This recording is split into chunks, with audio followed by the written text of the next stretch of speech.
तो micro economics में क्या क्या होता है, ठीक है। तो माइक्रो इकोनॉमिक्स का फादर कौन है? फादर है अपने भाई साहब एडम स्मिथ, ठीक है। ये कहाँ से थे? तो यूनाइटेड किंगडम से थे ये। 1723 में पैदा हुए थे। फेमस बुक है इनकी an inquiry into the nature and causes of wealth of nations. तो मतलब वेल्थ ऑफ नेशंस इनकी किताब का नाम है। मेजर कॉन्ट्रीब्यूशंस क्या क्या रहे हैं इनके? तो थ्योरी ऑफ इनविजिबल हैंड इन्होंने दिया था। इसका मतलब क्या होता है? Self regulating free market economy. मतलब जो फ्री मार्केट इकोनॉमीज होती हैं वो सेल्फ रेगुलेटिंग होती हैं। दूसरा थ्योरी क्या दिया था? तो लेबर थ्योरी ऑफ वैल्यू, यानी डिवीजन ऑफ लेबर का इन्होंने थ्योरी दिया था, जिसमें कहा था डिवीजन ऑफ लेबर से प्रोडक्टिविटी इंक्रीज होती है। थ्योरी ऑफ एब्सोल्यूट एडवांटेज, यानी country should specialise in goods they produce most efficiently, ठीक है। ये होता है absolute advantage. Core concepts of microeconomics क्या क्या है? तो कौन कौन से टाइप की इकोनॉमीज होती हैं? एक तो होती है ट्रेडिशनल इकोनॉमी, ठीक है, जो क्या बोलते हैं based on customs, traditions, rituals and habits के ऊपर होती है। वेरी लिटिल गवर्नमेंट इंटरवेंशन होता है इसमें। Economic roles are generally determined by family and community, ठीक है। People work for the common good, limited individual choice होती है क्योंकि कम्युनिटी बेस्ड है। एग्जांपल्स क्या है? अमेजॉन ट्राइब्स हो गया, ऑस्ट्रेलियन एबोरिजिन्स हो गए, और सेंटिनलीज आइलैंड वाले ये भी हो गए। ये ट्रेडिशनल इकोनॉमी में आते हैं। दूसरा फ्री मार्केट कैपिटलिस्टिक इकोनॉमी, इसमें based on private ownership of resources, ठीक है। की फीचर्स क्या क्या होते हैं? प्राइस मैकेनिज्म होता है, price and production determined by demand and supply, ठीक। मिनिमल गवर्नमेंट इंटरवेंशन, यानी गवर्नमेंट का मिनिमल इंटरवेंशन होता है। ये दिया था हमारे लेजी फेजर भाई साहब ने, सॉरी लेसस फेयर इन भाई साहब ने दिया था। कंपटीशन क्या है अपना? इंटेंस कंपटीशन अमंग फर्म्स, ठीक। Provides consumers with more choices, profit motive, main objective is profit maximisation. तो यही है अपना कैपिटलिस्टिक इकोनॉमी का। एग्जाम्पल हो गया यूएस, ऑस्ट्रेलिया। कमांड इकोनॉमी या फिर सोशलिस्टिक इकोनॉमी, जो कि इंडिया है। वैसे नाम की सोशलिस्ट रह गई है लेकिन है। Economic decisions made by government and central authority, ठीक। की फीचर्स क्या क्या हैं? तो रिसोर्स कंट्रोल होता है, resources owned and control by the government, based on centralised planning, ठीक। Priority given to human needs and reducing inequality, इसलिए सोशलिस्ट होता है, रिड्यूसिंग इनइक्वालिटी। लिमिटेड कंपटीशन होता है, often leads to insufficient resource allocation.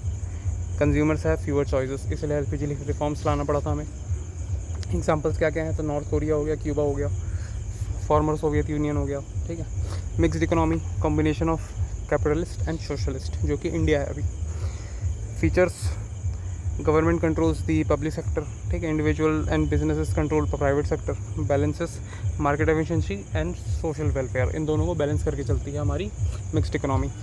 Examples कौन कौन से? India हो गया, रशिया हो गया, यूनाइटेड किंगडम हो गया, ठीक है। Open versus closed economy. Open economy में क्या क्या होता है? ट्रेड विथ अदर कंट्रीज होता है, फ्यूअर ट्रेड रिस्ट्रिक्शंस होते हैं, high level of exports and imports होते हैं, ठीक है। क्लोज इकोनॉमी में क्या होता है? कोई इंटरनेशनल ट्रेड नहीं होता, कोई एक्सपोर्ट कोई इंपोर्ट नहीं होता, कंप्लीटली सेल्फ सफिशिएंट होती है। Green economy focuses on environmental sustainability, deals with environmental risk, ecological scarcity, ठीक। ऑब्जेक्टिव क्या है इनका? Achieve sustainable development without environmental degradation.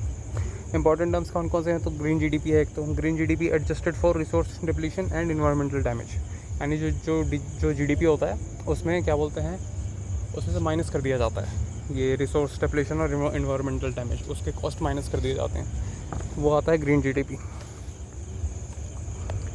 Theory of firm and market structures, perfect competition, large number of buyers and sellers, ठीक है। Firm sell identical products, homogeneous, no entry और exit barriers, ठीक। Perfect market information, firms are price takers, ठीक है। ये थोड़ा important point है कि firms are price takers. Characteristics क्या होते हैं परफेक्ट कंपटीशन के? बहुत सारे फर्म्स होते हैं। होमोजीनियस प्रोडक्ट होता है, यानी similar product. Free entry and exit होता है। परफेक्ट नॉलेज होता है उस प्रोडक्ट का। Normal profits in long run, ठीक है। Demand curve for firm perfectly elastic होता है, हॉरिजॉन्टल होता है ऐसे डिमांड कर्व, ठीक है, फर्म के लिए परफेक्टली इलास्टिक। एग्जांपल्स हो गए कौन कौन से? Agricultural markets and commodity markets, ठीक है। ये परफेक्ट कंपटीशन का एग्जांपल है। फिर मोनोपोली, सिंगल सेलर कंट्रोल करता है, कोई क्या बोलते हैं नो क्लोज सब्सटीट्यूट अवेलेबल होता है, हाई एंट्री बैरियर होता है। कैरेक्टरिस्टिक क्या क्या होते हैं? तो वन सेलर होता है, no competition, high entry barrier, can super normal, super मतलब अनप्रेसिडेंटेड प्रॉफिट्स कमा सकते हैं, प्राइस मेकर होते हैं, मतलब खुद ही डिसाइड करते हैं प्राइस क्या होगा क्या नहीं होगा। कॉजेज़ क्या क्या हैं? तो गवर्नमेंट लाइसेंसेज हो गए, पेटेंट्स हो गए, ओनरशिप ऑफ रिसोर्सेज हो गया एंड पब्लिक यूटिलिटीज़ हो गए, ठीक है। एग्जांपल्स रेलवे, ठीक, एंड यूटिलिटी सर्विसेज, ये मोनोपोली के एग्जांपल्स हैं जो सारा चीज़ खुद करते हैं। Oligopoly, market dominated by few large firms, oligopoly कहते हैं इसे। कैरेक्टरिस्टिक्स क्या क्या हैं, तो few sellers, mutual independence, interdependence, high entry barriers and product differentiation and price rigidity और प्राइस लीडरशिप। मतलब बेसिकली ये भी मोनोपोली का ही पार्ट है, बस मोनोपोली में एक होता है, इसमें 2-3 होते हैं, ठीक। एग्जांपल्स हो गए automobile industry, telecom, airline. Firms must consider competitors reaction before making decisions, ठीक है, ये ओलिगोपोली में आता है, क्योंकि ये जो डिसीजन लेंगे वो इसे भी अफेक्ट करेगा, इसे भी अफेक्ट करेगा।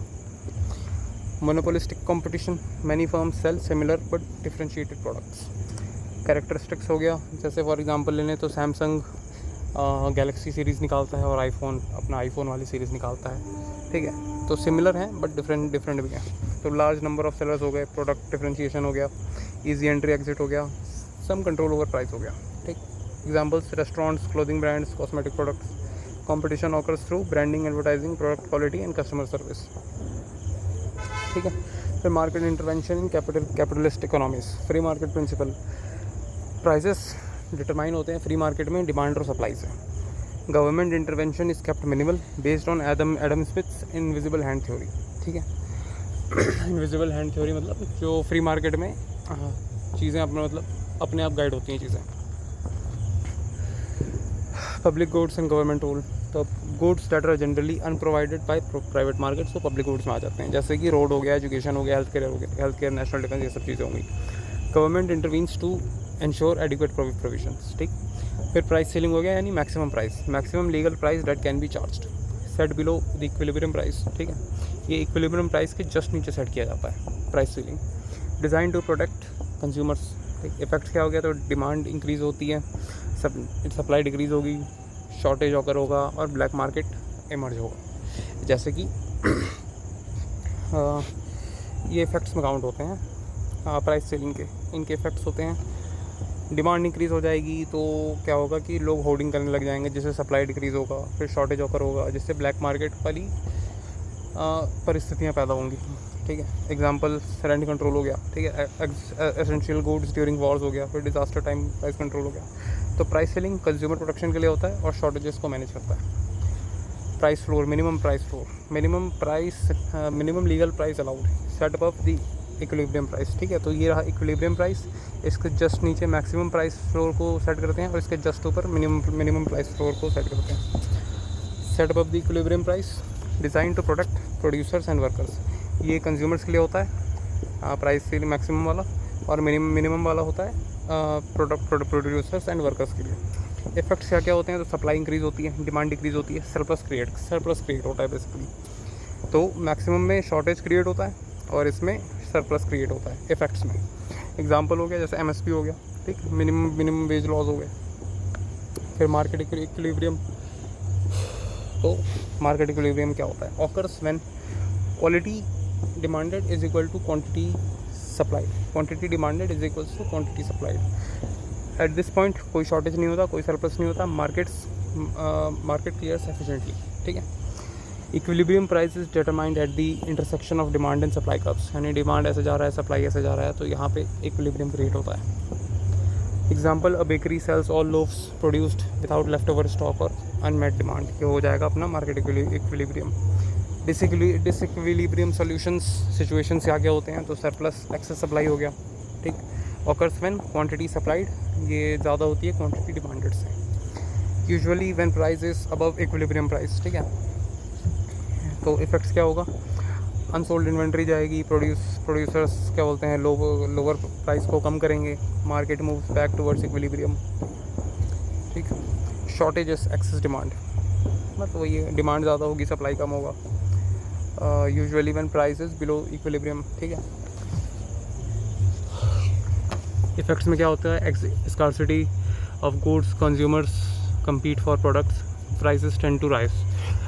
एक्सटर्नैलिटीज़ क्या होती हैं, एक्सटर्नैलिटीज़ कहा जाता है उन्हें, side effects that affect others not directly involve in the transaction, ठीक है, पॉजिटिव और नेगेटिव साइड इफ़ेक्ट्स। तो एक्सटर्नैलिटीज़ इस एग्जांपल से समझ सकते हैं, जैसे कि कोई एक चीज़ है जो कि मॉल में सिर्फ मिलती है और छोटे दुकान में नहीं मिलती है, तो क्या होगा कि लोग इसके पास जाएंगे खरीदने, जिससे इसका नुकसान होगा छोटे दुकानदार का। ये होता है नेगेटिव साइड इफ़ेक्ट दुकानदार के ऊपर।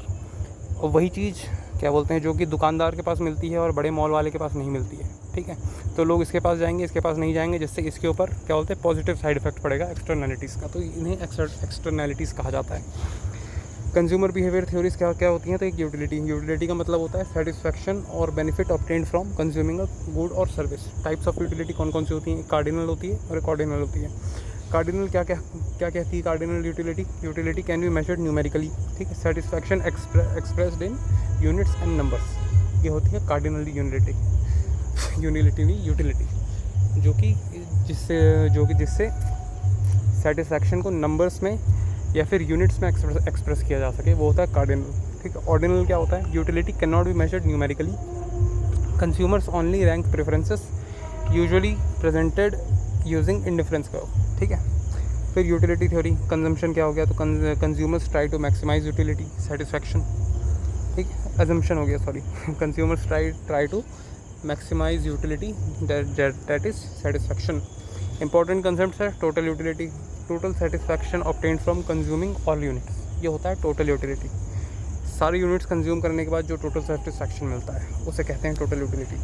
फिर marginal utility, additional satisfaction from consuming one extra unit, ये होती है marginal utility, marginal one extra unit, ठीक है।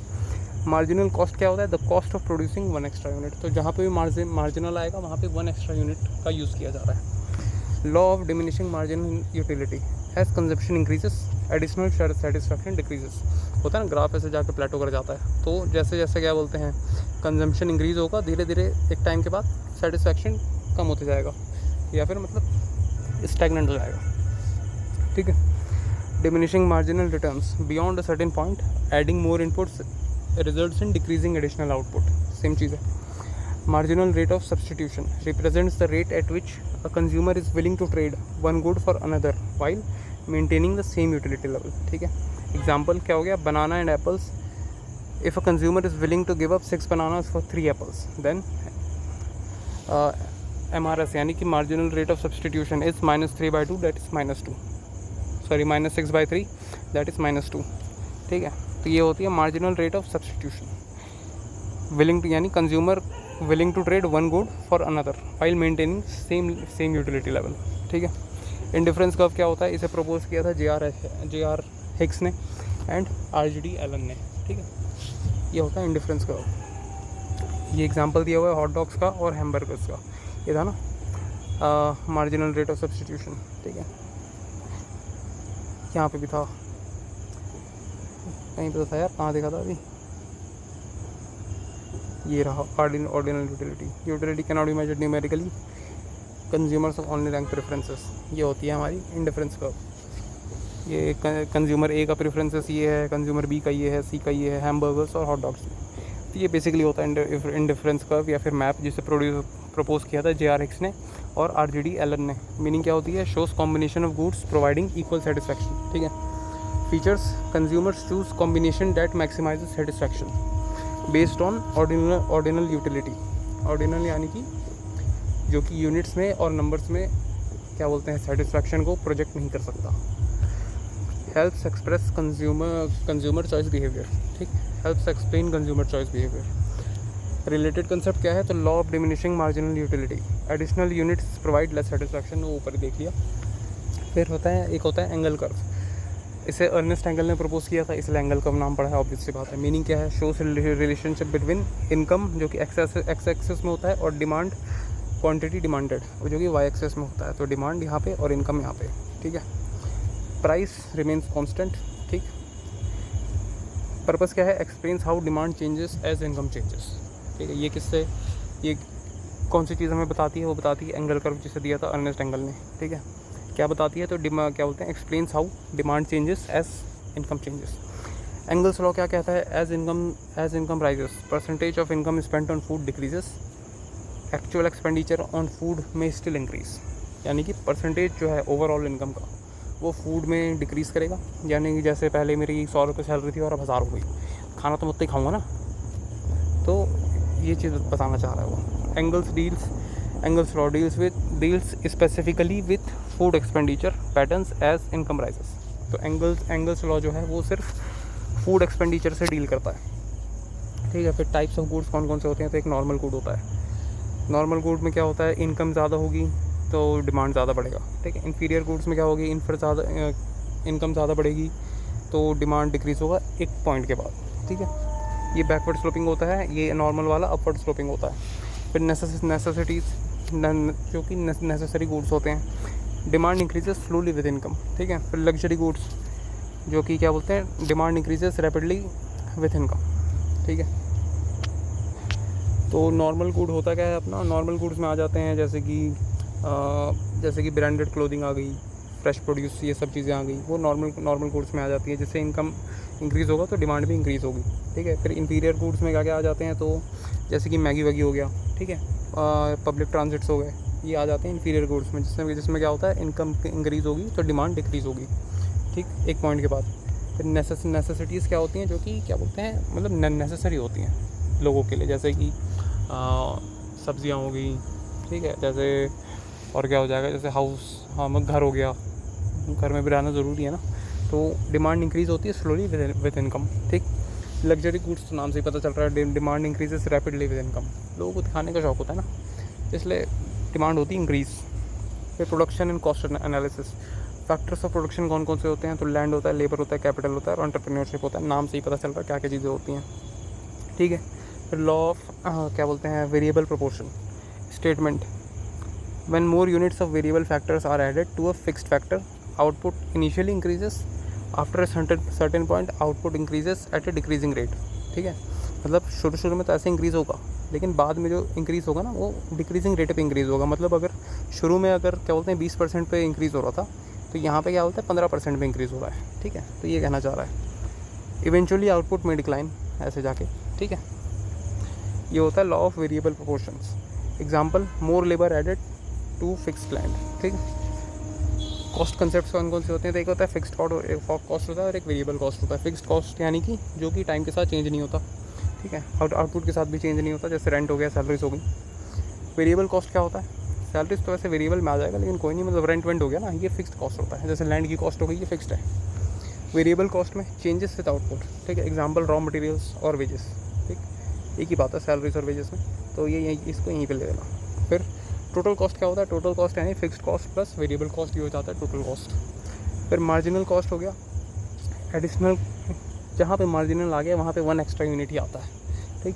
तो additional cost incurred in producing one extra unit, ये होता है मार्जिनल कॉस्ट अपना। Consumer behaviour effects, substitution effect, consumer shift to cheaper alternatives when price of good rises, ये होता है सब्स्टिट्यूशन इफेक्ट, यानी कि चीपर ऑल्टरनेटिव की तरफ चला जाएगा जब किसी गुड का प्राइस बढ़ेगा, ठीक। इनकम इफेक्ट, ये क्या कहता है, change in real income affects purchasing power and consumption, obvious सी बात है। कुछ इंपॉर्टेंट लॉज कौन कौन से हैं माइक्रो इकोनॉमिक्स के, तो लॉ ऑफ डिमांड हो गया, इसे दिया था अल्फ्रेड मार्शल ने। As price increases demand decreases, ये होता है लॉ ऑफ डिमांड, ठीक। जैसे जैसे प्राइस इंक्रीज होगा डिमांड डिक्रीज होगा।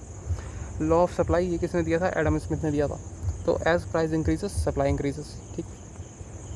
Law of diminishing marginal utility, ये दिया था हमारे कार्ल मेंगर भाई साहब ने, ठीक। Extra satisfaction decreases with consumption, ठीक। थ्योरी ऑफ कंज्यूमर सरप्लस, ये दिया था हमारे अल्फ्रेड मार्शल ने। तो अल्फ्रेड मार्शल अभी तक 2 लॉ दे चुके हैं, एक लॉ ऑफ डिमांड और थ्योरी ऑफ कंज्यूमर सरप्लस। ये क्या कहता है, consumers pay less than they are willing to, ये होता है थ्योरी ऑफ कंज्यूमर सरप्लस, ठीक है। इंडिफरेंस कर्व एनालिसिस, ये है इंडिफरेंस कर्व तो देख लिया था, जो यारिक्स ने दिया था। Different consumption combinations provide equal satisfaction, जो हैमबर्गर और वो वाला था, हॉट डॉग वाला। फिर प्रोडक्शन फंक्शन, ये दिया हमारे पॉल सैमुअल्सन ने। Relationship between input and output, ये होता है प्रोडक्शन फंक्शन, ठीक है। लॉ ऑफ वेरिएबल प्रोपोर्शन, ये दिया है हमारे डेविड रिकार्डो भाई साहब ने। ये क्या कहता है, increasing input leads to increasing output then diminishing returns, ठीक है। इनपुट इंक्रीज करोगे तो आउटपुट भी इंक्रीज होगा, फिर रिटर्न जो होगा वो डिमिनिशिंग हो जाएगी थोड़ी सी। Law of return to scale, ये भी हमारे अल्फ्रेड मार्शल ने दिया है। Output changes in response to proportional input changes, ठीक। मार्जिनल कॉस्ट एंड रेवेन्यू, ये भी अल्फ्रेड मार्शल ने दिया है। Profit maximisation occurs when MC is equals to MR, marginal cost is equals to marginal MR यानी कि मार्जिनल रेवेन्यू, ठीक है। तो ये क्या होता है basically, law of variable proportion यही होता है। ये क्या बोलते हैं, अगर आप क्या बोलते हैं ज़्यादा इनपुट ऐड करोगे फिक्स्ड इनपुट, क्या बोलते हैं फिक्स्ड इनपुट में, जैसे कि ये फिक्स्ड अमाउंट ऑफ लैंड है, इसमें आप ज़्यादा क्या बोलते हैं इनपुट डाल रहे हो, यानी कि लेबर डाल रहे हो इसमें ज़्यादा, तो शुरू में क्या होगा इनिशियली, तो क्या बोलते हैं जो आपका आउटपुट होगा वो काफ़ी इंक्रीजिंग रेट से बढ़ेगा, फिर डिक्रीजिंग रेट से बढ़ेगा, फिर इवेंचुअली डिक्लाइन हो जाएगा। तो ये अभी थोड़ी देर पहले ऊपर भी पड़ा था। तो इसके 3 स्टेजेस होते हैं बेसिकली, इसके 3 स्टेजेस होते हैं। एक बार वाली उस पर चल लेते हैं, कहाँ पे था, लॉ ऑफ वेरिएबल प्रोपोर्शन। हाँ, तो ये रहा लॉ ऑफ वेरिएबल प्रोपोर्शन। ये किसने दिया था, हमारे कौन से भाई साहब ने दिया था, ये दिया था डेविड रिकार्डो भाई साहब ने, लॉ ऑफ वेरिएबल प्रोपोर्शन। तो इसके 3 स्टेजेस होते हैं बेसिकली, इंक्रीजिंग रिटर्न वाला स्टेज, फिर डिमिनिशिंग रिटर्न वाला स्टेज, फिर नेगेटिव रिटर्न वाला स्टेज। ठीक है, तो ये था। आगे चलते हैं अब डिमांड क्या कहता है। तो डिमांड साइड को अंडरस्टैंड करते हैं माइक्रो इकोनॉमिक्स के। तो डिमांड क्या होती है, डिमांड होती है क्वांटिटी ऑफ गुड और services that consumers are willing and able to buy at different prices during the given period. ठीक है, ये होती है डिमांड। लॉ ऑफ डिमांड क्या कहता है, अंडर सर्टेन paribus all other things remaining constant, अगर प्राइस इंक्रीज होगी तो डिमांड डिक्रीज होगी, एंड व्हेन प्राइस डिक्रीज होगी तो डिमांड इंक्रीज होगी। ठीक, ये होती है law of demand. Factors affecting demand, कौन कौन से फैक्टर अफेक्ट करते हैं, तो प्राइस ऑफ गुड अफेक्ट करता है, कंज्यूमर इनकम अफेक्ट करता है। प्राइस ऑफ गुड कैसे अफेक्ट करता है, तो प्राइस इंक्रीज होगा डिमांड डिक्रीज होगा। कंज्यूमर इनकम होता है तो इनकम इंक्रीज होगा, demand for nominal goods increase होगा, लेकिन इन्फीरियर गुड्स के लिए डिमांड जो है वो डिक्रीज होगा। तो ये इंपॉर्टेंट पॉइंट है याद रखने के लिए कि अगर कंज्यूमर का इनकम बढ़ता है तो जो नॉर्मल गुड्स हैं जैसे कि हमारे कपड़े हो गए, ये सब चीज़ें हो गई, इसका क्या बोलते हैं डिमांड बढ़ेगा। ठीक, और जो इन्फीरियर गुड्स हैं जैसे कि पब्लिक ट्रांजिट हो गया, मैगी वैगी हो गया, इसकी डिमांड घटेगा कंज्यूमर का इनकम बढ़ने से। ठीक है, फिर प्राइजेस ऑफ रिलेटेड गुड्स, तो प्राइस ऑफ सब्स्टिट्यूट बढ़ेगा तो demand for the other good वो भी बढ़ेगा। ठीक है, कंज्यूमर प्रेफरेंसेस क्या होता है, तो पॉजिटिव प्रेफरेंस होगा तो डिमांड बढ़ेगा। ठीक है, future expected future price rise होगी तो मोर बाइंग टुडे। ठीक है, मतलब अगर जैसे स्टॉक मार्केट में होता है, अगर लोगों को लगता है कि आगे जाके प्राइस बढ़ने वाला है तो आज ज़्यादा खरीद लेते हैं। फिर पॉपुलेशन एंड डेमोग्राफिक्स, यानी कि ज़्यादा पीपल है तो ज़्यादा डिमांड, ऑब्वियसली बात है। फिर डिमांड कर्व क्या होती है, ये होती है डिमांड कर्व अपनी graphical representation of price and quantity demanded. Normally ये डाउनवर्ड स्लोपिंग होता है। ठीक है, ये law of diminishing marginal utility के ऊपर बेस्ड होता है डिमांड कर्व हमारा। In some special cases Giffen goods and वेवलेंट गुड्स, ये स्पेशल केसेस में आते हैं। द कर्व में स्लोप अपवर्ड्स, कुछ क्या बोलते हैं रेयर केसेस में, स्पेशल केसेस में। ठीक है, ये होती है शिफ्ट इन डिमांड शिफ्ट होता है तो आगे की तरफ जाता है तो पॉजिटिव हो जाता है। ठीक है, स्पेक्यूलेटिव इफेक्ट क्या होता है, reverses the demand curve due to expectation of certain future events. If the price of commodity is increasing then the consumers will buy more of it because, ऊपर देख लिया था हमने, because of the expectation of it will increase still further. ये था future expectations, ये होती है स्पेक्यूलेटिव, इसे कहते हैं स्पेक्यूलेटिव इफेक्ट। ठीक है, फिर टाइप्स ऑफ डिमांड कौन कौन से होती हैं, तो एक जॉइंट डिमांड होता है। ठीक है, क्या होती है, demand for goods use together, जैसे कार हो गया, पेट्रोल हो गया, पेन प्लस इंक हो गया। फिर कॉम्पोजिट डिमांड, ये क्या होता है, demand for goods having multiple uses, जैसे मिल्क हो गया। ठीक है, मिल्क से चाय भी बनाते हैं, चीज़ भी बनाते हैं, योगर्ट भी बनाते हैं। फिर डिराइव डिमांड हो गया, यानी demand for a factor of production arises from demand for the final product. ठीक, जैसे labour required to build a house, ये होती है डिराइव डिमांड। ठीक है,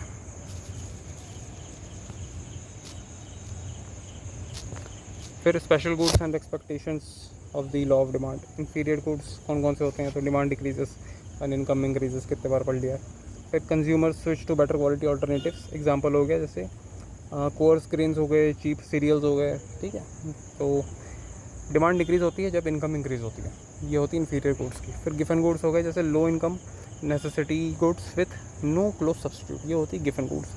डिमांड इंक्रीज होगी अगर प्राइस इंक्रीज होगा तो। ठीक है, shows an upward sloping demand curve. ठीक है, एग्जाम्पल राइस और bread in very poor communities, ये होती हैं गिफन गुड्स में। Low income necessity goods with no close substitute, ये होती है हमारी गिफन गुड्स। वेबलेंट गुड्स क्या होती है, तो वेबलेंट गुड्स में वेबलेंट इफेक्ट भी होता है। ये क्या कहता है, हमारा लग्जरी स्टेटस गुड्स से होते हैं whose demand rises with price. ठीक है, जैसे आईफोन हो गए, purchase to display wealth and prestige, ठीक है, एग्जाम्पल रोलेक्स वॉचेस, ये सब चीज़ें। फिर स्पेकुलेटिव इफेक्ट ऊपर देख लिया हमने। फिर substitute and complementary goods. Substitute goods क्या होते हैं? गुड्स डेट कैन रिप्लेस, नाम से पता चल रहा है। कॉम्प्लीमेंट्री गुड्स हो गए जो कि साथ में यूज़ होते हैं, ब्रेड बटर कितने बार देख लिया ऊपर भी। लॉ ऑफ डिमांड क्या होता है? क्विक रिविजन, प्राइस इंक्रीज होगा तो डिमांड डिक्रीज होगा, प्राइस डिक्रीज होगा तो डिमांड इंक्रीज होगा। Applicable mainly to normal goods, ठीक है। इन्फीरियर गुड्स में क्या होता है? इनकम इंक्रीज होता है तो डिमांड डिक्रीज हो जाता है, ठीक। सेटेरिस पेरिबस, ये एक लैटिन फ्रेज होता है जिसका मतलब होता है all other things being equal, ठीक है। While studying demand factors like income taste population and expectations are assumed to remain unchanged. ये कहाँ पे यूज़ हुआ था? All other things being equal, तो ये हमारा हु यूज़ हुआ था यहाँ पे लॉ ऑफ डिमांड में, ये रहा under all other things remaining constant, ये चीज़ होती है, ठीक है। फिर तो ये हो गया, लॉ ऑफ डिमांड हो गया, ठीक है। तो इलास्टिसिटी ऑफ डिमांड क्या होता है? तो कितने टाइप की होती हैं? तो पहले होती है हमारी 5 टाइप की होती हैं। एक होता है परफेक्टली इलास्टिक डिमांड, जिसमें इलास्टिसिटी जो कि इन्फिनिटी होता है, यानी कि very small change in price causes infinite change in quantity demanded, ठीक है। फिर रिलेटिवली इलास्टिक डिमांड, यानी कि इसमें होता है ई ग्रेटर देन 1, यानी कि quantity demanded changes more than the price, ठीक है। फिर यूनिटरी इलास्टिक डिमांड, यानी कि जितनी क्वांटिटी डिमांड हो रही है, मतलब कि क्या होता है, क्वांटिटी डिमांड में जितना चेंज आ रहा है उतना ही प्राइस में चेंज आ रहा है, या फिर वाइस वर्सा, यानी प्राइस में जितना चेंज आएगा उतना ही क्वांटिटी डिमांडेड में चेंज आएगा। ये होती है हमारी यूनिटरी इलास्टिक इक्वल्स टू 1। फिर रिलेटिवली इन इलास्टिक क्वांटिटी, ये होते हैं E less than 1, quantity demanded changes less than the price, ठीक, इसलिए लेस देन 1 है। फिर perfectly elastic demand, perfectly inelastic demand, यानी कि क्वांटिटी डिमांड रिमेन्स अनचेंज्ड, भले ही जितना भी चेंज आ जाए प्राइस में, ठीक है। तो रिवीजन में एक बार क्या होता है, परफेक्टली इलास्टिक क्या होता है? प्राइस में थोड़ा सा चेंज आएगा, इन्फिनिट चेंज आ जाएगा डिमांड में, ठीक। रिलेटिवली इलास्टिक डिमांड में क्या होगा? Quantity demand changes more than the price, इसलिए ई इक्वल्स टू 1 होता है, ठीक। यूनिटरी इलास्टिक में ई इज इक्वल्स टू 1 होता है, यानी कि जितना प्राइस चेंज होगा उतना डिमांड में चेंज आएगा। फिर रिलेटिवली इन इलास्टिक डिमांड में ई लेस देन 1 होता है, यानी कि quantity demanded changes less than the price, ठीक है। प्राइस जितना चेंज होगा उससे कम क्वांटिटी डिमांड में चेंज आएगा। फिर perfectly inelastic E is equals to 0, भले ही जितना भी प्राइस में चेंज आ जाए क्वांटिटी जो डिमांड हो रही है वो अनचेंज रहेगी, ठीक है। ये वेबलेंट गुड्स में आपका क्या बोलते हैं, यूज़ हो जाता है, जैसे कि आईफोन हो गया, ये सब चीज़ों में, ठीक है। तो ये होती है हमारे कुछ ग्राफ्स हैं, तो आप देख सकते हैं। अदर टाइप्स ऑफ इलास्टिसिटी ये कौन कौन सी होती है? तो एक होती है income elasticity of demand, measures how the change with क्या measures how demand changes with consumer income changes, ठीक है। फिर cross elasticity of demand, measures how the demand of one good changes with price of another good, ठीक। Cross elasticity of demand, ये थोड़ा important point है कि एक good के प्राइस में चेंज आने से दूसरे गुड्स में कैसे इफेक्ट पड़ता है, ठीक है। कुछ इंपॉर्टेंट पॉइंट्स ये हैं कि जो डिमांड कर्व होता है वो यूजुअली डाउनवर्ड स्लोपिंग होता है, ठीक है। और गिफन और वेबलेन गुड्स में क्या होता है, जो डिमांड कर्व होता है वो अपवर्ड स्लोपिंग हो जाता है। तो exceptions in the law of demand, ठीक है। जॉइंट डिमांड क्या होता है? Goods use together. Derive demand पढ़ लिया था, ये सारे पढ़ चुके हैं। अब टाइम है सप्लाई का। सप्लाई क्या कहती है? सप्लाई कहती है quantity of goods services, goods या फिर service that producers are willing and able to sell at different prices during a given period. Basically supply, इतना ज़्यादा पढ़ने की जरूरत नहीं है। बेसिकली सप्लाई मतलब जो माल आ रहा है, ठीक है। लॉ ऑफ सप्लाई, फिर इसमें भी वही है, citrus Paribas, all other things remains constant. तो लॉ ऑफ सप्लाई कहती है कि प्राइस इंक्रीज़ होगी तो सप्लाई इंक्रीज़ होगी, और प्राइस डिक्रीज़ होगी तो सप्लाई डिक्रीज़ होगी, ठीक है। 10 price and quantity supplied have a direct relationship, ठीक है। फैक्टर्स क्या क्या फैक्टर्स अफेक्ट कर रहे होते हैं? तो price of the good, price बढ़ेगा गुड्स का तो सप्लाई भी बढ़ेगा। कॉस्ट ऑफ प्रोडक्शन बढ़ेगा तो सप्लाई घटेगा। एग्जांपल वेजेस हो गया, रॉ मटेरियल्स हो गए और इलेक्ट्रिसिटी हो गई, ठीक है। तो ऐसा क्यों होता है? जब प्राइस बढ़ रहा होता है तो सप्लाई बढ़ रहा होता है। तो ये इसलिए होता है कि जो प्रोड्यूसर्स होते हैं चीज़ों के, वो चाहते हैं कि जब प्राइस बढ़ रहा है तो हम और ज़्यादा सप्लाई क्रिएट कर देंगे जिससे प्रॉफिट मैक्सिमाइज होगा हमारा, ठीक है। इसीलिए जब कॉस्ट बढ़ता है तो सप्लाई डिक्रीज हो जाता है। क्यों? क्योंकि प्रोड्यूसर्स को अफेक्ट हो रहा है, फिर इसलिए होता है, ठीक। फिर टर्मिनोलॉजी हो गई, टेक्नोलॉजी क्या हो गया? तो बेटर टेक्नोलॉजी, टेक्नोलॉजी अच्छी होगी तो सप्लाई इंक्रीज़ होगा। क्यों? क्योंकि टेक्नोलॉजी अच्छी होने से प्रोडक्शन कॉस्ट डिक्रीज़ होता है। Number of producers more firms is equals to more market supply. ठीक है, गवर्नमेंट पॉलिसीज़ क्या है, टैक्सेस इंक्रीज़ करोगे तो सप्लाई डिक्रीज़ हो जाएगी, ऑब्वियस सी बात है। सब्सिडीज़ दोगे तो सप्लाई इंक्रीज़ हो जाएगी, ये भी ऑब्वियस सी बात है। फिर नेचुरल फैक्टर्स हो गए तो ये इतना इंपॉर्टेंट नहीं है। फ्यूचर एक्सपेक्टेशंस हो गए, प्रोड्यूसर्स में reduce current supply if they expect higher future prices. ठीक है, ये वही होर्डिंग वाला हो गया कि दबा के रख लेते हैं ये सोच के कि बाद में जब डिमांड बढ़ेगी तो ज़्यादा प्राइस में बेचेंगे। सप्लाई कर्व ये क्या कहता है, graphical representation of relationship between price and quantity supplied. Normally upward sloping होता है तो डिमांड का डाउनवर्ड स्लोपिंग होता है, ये अपवर्ड स्लोपिंग होता है। ठीक है, रीज़न क्या हो गया, तो higher price increases profit incentives. ठीक है, producers are willing to produce and sell more, ये हो गया अपना। टाइप्स ऑफ सप्लाई कौन कौन से होते हैं, तो एक जॉइंट सप्लाई होता है, यानी क्या होती है, one production process producers multiple goods, ये हो गया जॉइंट सप्लाई। ठीक है, मतलब एक ही जगह से दो चीज़ें निकल रही हैं। एग्जांपल बीफ प्लस लेदर हो गया, शुगर प्लस मोलेसेस हो गया। ठीक है, कंपोजिट सप्लाई होता है, different goods can satisfy the same need, यानी कि दो चीज़ को मिला के एक चीज़ को सप्लाई किया जा रहा है। ठीक, जैसे कोल गैस एंड इलेक्ट्रिसिटी हो गया for heating. Example of law of supply है तो कॉफ़ी का एग्जाम्पल ले लेते हैं। जैसे इफ़ कॉफ़ी का प्राइस इंक्रीज होता है तो farmers earn higher profits, more land is allocated to coffee cultivation and supply increases, वैसी बात है। फिर if coffee prices fall, profit fall होगा, फार्मर्स रिड्यूस करेंगे प्रोडक्शन को, सप्लाई डिक्रीज होगा। इलास्टिसिटी ऑफ सप्लाई क्या कहती है, तो ये भी क्या बोलते हैं, 5 टाइप के होते हैं। Perfectly elastic supply is equals to infinity, यानी कि very small change in price causes infinite change in the supply, यानी प्राइस में हल्का सा चेंज आएगा तो सप्लाई में इन्फिनिट चेंज आने की संभावनाएं हैं। फिर रिलेटिवली इलास्टिक सप्लाई जिसमें ई ग्रेटर देन 1 होता है, इसका मतलब होता है कि प्राइस में जितना प्राइस में चेंज आ रहा है उससे ज़्यादा सप्लाई में चेंज आ रहा है। फिर unitary elastic supply is equals to 1 है, यानी कि जितना प्राइस में चेंज आ रहा है उतना ही सप्लाई में चेंज आ रहा है। फिर रिलेटिवली इन इलास्टिक सप्लाई है ई लेस देन 1, यानी कि जितना प्राइस में चेंज आ रहा है उससे ज़्यादा सप्लाई नहीं, उससे कम सप्लाई में चेंज आ रहा है। ठीक है, परफेक्टली इन इलास्टिक सप्लाई होता है ई इज इक्वल्स टू 0, यानी प्राइस में जितना भी चेंज आ रहा है सप्लाई में कोई चेंज नहीं आ रहा। ठीक है, ये हो गया हमारे ग्राफ्स, देखना है तो देख सकते हैं। तो इतना ही था भाई हमारा।